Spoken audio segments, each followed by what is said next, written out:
Hello, હું નમ્રતા સુમડ BA semester 5 અર્થશાસ્ત્ર, તેમાં પેપર નંબર 14 આંતરરાષ્ટ્રીય અર્થશાસ્ત્ર 1.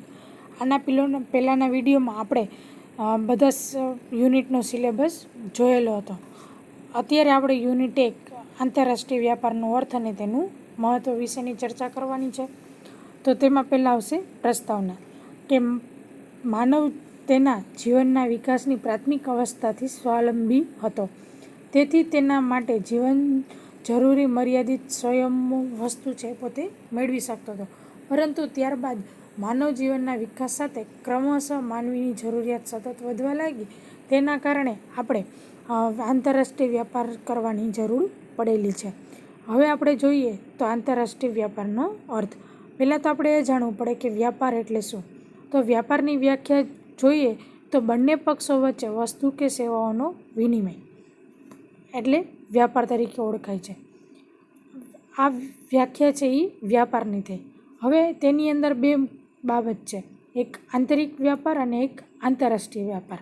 તો આંતરિક વ્યાપાર એટલે શું? તો વિનિમય કરનાર બંને પક્ષો એક જ દેશના હોય ત્યારે તે આંતરિક વ્યાપાર તરીકે ઓળખાય છે.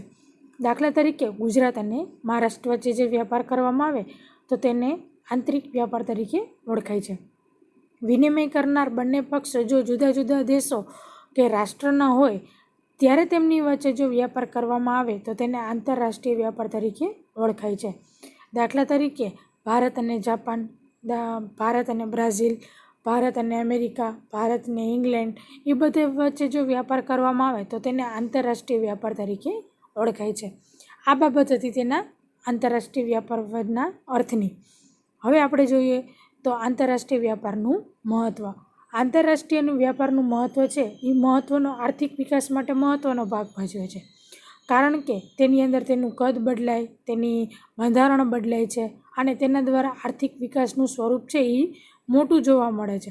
તો તેના કારણે આપણે આંતરરાષ્ટ્રીય વ્યાપારનું મહત્ત્વ છે એ આર્થિક વિકાસ માટે ઘણું લાભદાયક છે એવું સાબિત કરી શકીએ છીએ. તો તેના માટેના કેટલાક મુદ્દાઓ આપેલા છે. તેમાં છે આર્થિક વિકાસ માટે ચાલક બળ છે, કે આર્થિક વિકાસ જો તમારે સાધવો હોય તો આંતરરાષ્ટ્રીય વ્યાપાર છે એનું ચાલક બળ તરીકે ઉપયોગ કરે છે. કે જુદા જુદા દેશોમાં આર્થિક વિકાસ જો આપણે તપાસીએ તો તેમાં આંતરરાષ્ટ્રીય વ્યાપાર છે એ આર્થિક વિકાસ માટેનું ચાલક બળ પૂરું પાડે છે. તો આ કારણોસર પણ આપણે આંતરરાષ્ટ્રીય વ્યાપારનું મહત્ત્વ છે એ વધુ પડતું આગળ પડતું છે તેવું માની શકીએ છીએ. તેમાં જોઈએ તો કોઈ દેશની પોતાની નિકાસ જો વધારી દે તો વિદેશી હુંડિયામણ કમાય છે.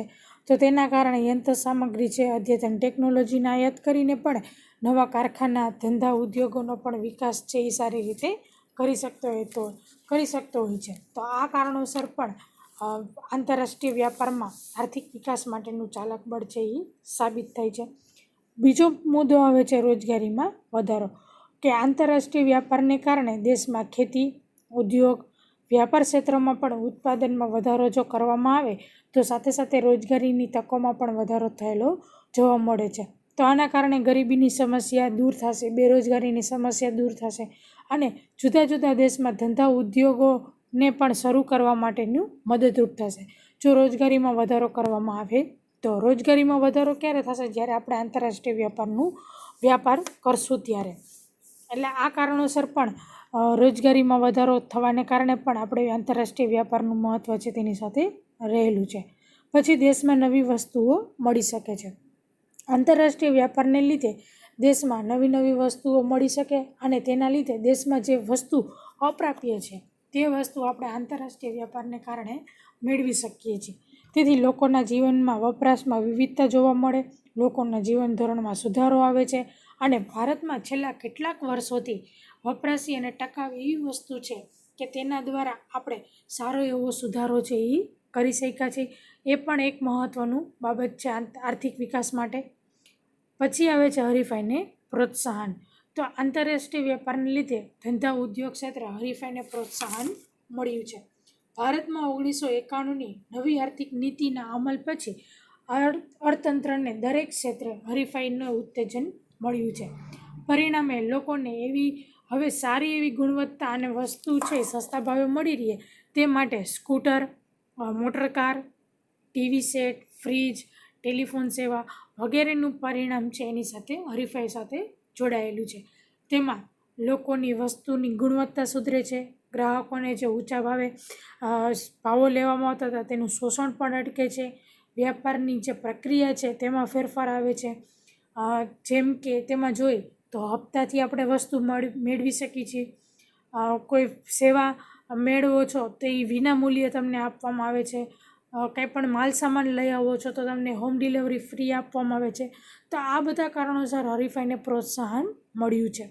પછી આવે છે ગરીબીનું વિષચક્ર તોડવા માટે ઉપયોગી.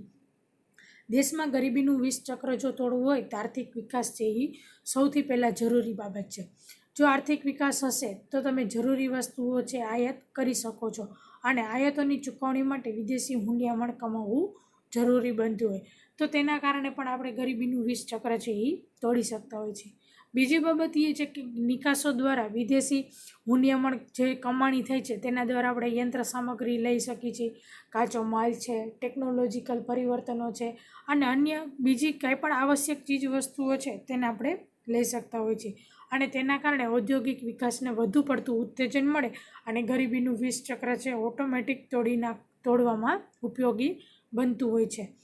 આટલી ચર્ચા આપણે તેના આંતરરાષ્ટ્રીય વ્યાપારના મહત્ત્વની અંદર કરેલી. Thank you.